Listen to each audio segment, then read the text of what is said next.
बिस्मिल्लाहिर्रहमानिर्रहीम। हमारे यहाँ शुगर और ब्लड प्रेशर के जो मरीज़ हैं उनमें बड़ी तेज़ी से इजाफ़ा हो रहा है।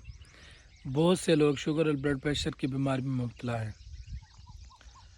अक्सर देखा गया है कि पाकिस्तान में बहुत से लोग ब्लड प्रेशर और शुगर की दवाइयाँ ख़ुद अपनी तरफ से चेंज कर देते हैं। जो उनको डॉक्टर ने रिकमेंड किया होता है उसको फॉलो नहीं करते। तो ऐसे नाजरीन, ऐसे लोग, इनकी फैमिली में कोई ऐसा मेंबर जो ब्लड प्रेशर या शुगर की दवाई खा रहा है तो अपनी दवाई बंद ना करे, अपने डॉक्टर को फॉलो करता रहे। जब तक आपका डॉक्टर आपको दवाई बंद करने का ना कहे तब तक आप अपनी दवाई डॉक्टर के मशवरे के मुताबिक इस्तेमाल करते रहें। बहुत से लोग ऐसे हैं जो खुद से बहुत सी दवाइयाँ ऐड कर देते हैं। फ़लाँ मेरा दोस्त ये मेडिसिन खा रहा है तो मैं ये क्यों ना ट्राई कर लूँ। ऐसा करने से गुरेज करें। अगर आप अपनी तरफ से दवाई में रोल बदल करेंगे तो आपको संगीन नताइज का सामना करना पड़ सकता है। कोशिश किया करें जब भी आपको कोई मसला